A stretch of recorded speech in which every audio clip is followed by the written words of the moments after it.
everyone, my name is Elsa. Today I will be talking about a small but super developed nation, Japan, and known in the Western world as commonly as land of the rising sun. It's super developed with dense cities and high standard of living.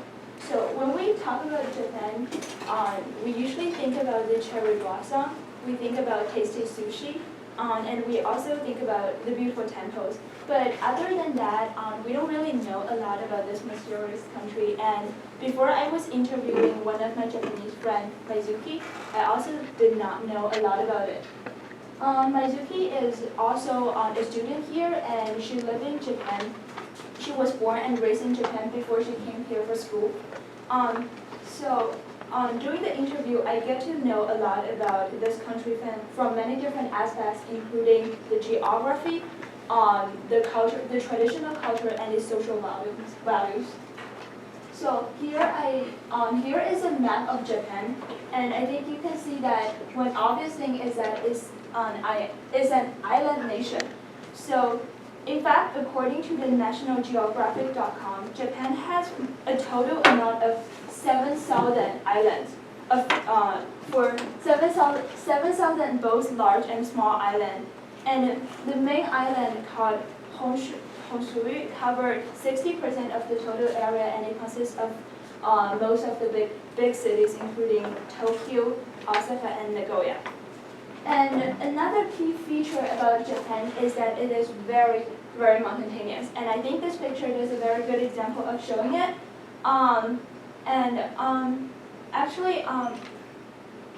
So the mountain range is continuous throughout the island and is approximately 3/4 of, and it actually covers about 3/4 of the land. And the tallest and also the most famous mountain is the Mountain Fuji. So because of all the mountains, the area that Japanese people can live is actually very small. And we also know that Japan is famous for earthquakes. So it's because it's located at a very special place called Ring of Fires, and it's because it's on the edge of several continental and oceanic tectonic places. So when I was interviewing Maizuki, I specifically asked her about how often the earthquake happens. And she said that it usually happens like once every 2 weeks, and the magnitude is often from 3 to 4. And she said, although she did not really experience one, but one time when she was guiding her grandparents, the earthquake just happened, and it was like magnitude of 3 point something, and she witnessed how things were shaking and falling, and then her grandparents were screaming. And so I know that earthquakes sounded really scary, but Japan also has many other beautiful landscapes, such as the temples, and it gets even more beautiful when April comes because it's a time of cherry blossom. And I want to say that although while the beautiful landscape of Japan is already attractive, its traditional culture even makes it more charming. So the first thing I want to talk about is their traditional dress called kimono. And usually Japanese girls wear it more than guys, and they only wear it on very special occasions. For example, it's the day they turn 20, and it's known as coming of age day. It's a specific day in a year where young adults gather together, and it happens on a specific day. It's a public ceremony. They just wear the kimono walking around and celebrate this special day. And other occasions include wedding, and another special event is the tea ceremony. Before I talked to Maizuki, I did not know that tea was such a huge part in Japanese people's life. And she also told me that in Japan, people actually drink tea more than they drink water.